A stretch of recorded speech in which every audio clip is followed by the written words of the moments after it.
I'm a parent at Michigan State University, and I spent, Monday night doing what every other parent was doing, trying to make sure my kid was safe. I just want to have you start by talking about the atmosphere on campus, the things you're hearing from students about what happened and how they're feeling. The effects of this, I think, are immeasurable on the people who are part of the MSU community. You're absolutely right, Stephen. My sense of the emotional energy and climate on campus is that students, faculty, staff, anybody who is affiliated with MSU, whether we were present there at the time or not, is experiencing a high level of distress. We are emotionally, experiencing fear, anxiety, worries of, what this means for the families that are directly impacted, how we can support one another as we cope with, high levels of stress from the shooting. So the emotional climate is very, very tense, but it also is very supportive. We have several opportunities that are arising to convene as a community and really try to form some understanding together around what happened, memorialize the lives that were lost as much as we really can in this moment. Yeah. The kind of trauma that people experience when something like this happens is, I think, analogous to other really violent situations that most people don't experience, right? War and those kind of conflicts. I really wonder how, outside the context of something like that, you deal with this kind of trauma. How do you treat students, young people who are experiencing something that most young people still, thank God, would never experience?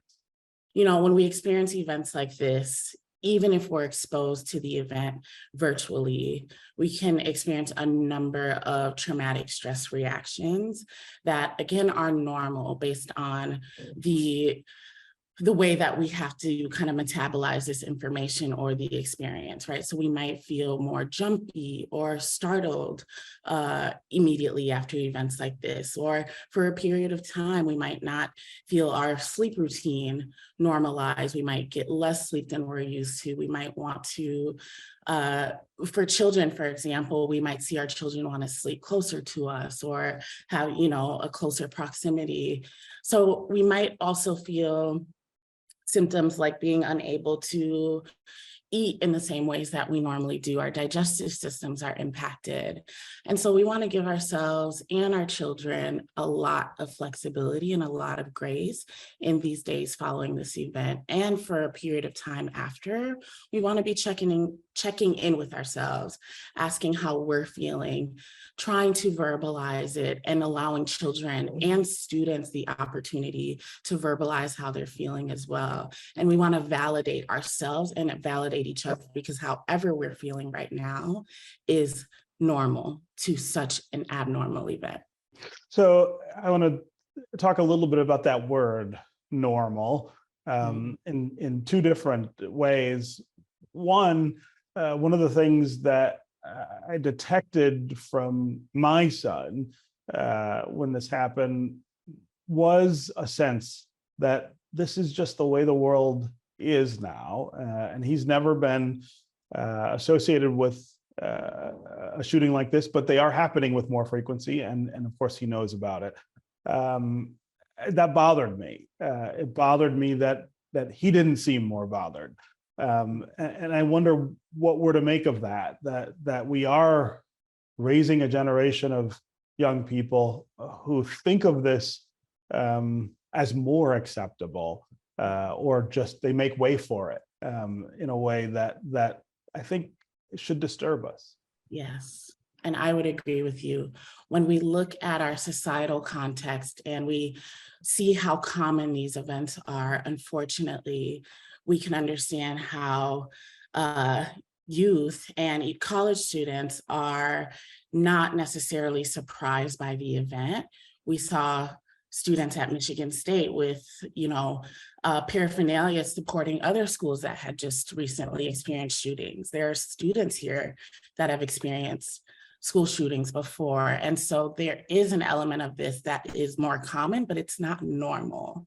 When I say normal, I'm talking about our individual and our relational reactions to the traumatic event, in that whatever we're feeling right now, or however we're coping, or however we feel our routine disrupted, we should normalize that for one another. If you're having bad dreams, if you're feeling more startled, or if you're feeling more irritable about things that normally didn't irritate you before, those are normal reactions. And so we want to offer ourselves a lot of flexibility in these moments after the shooting.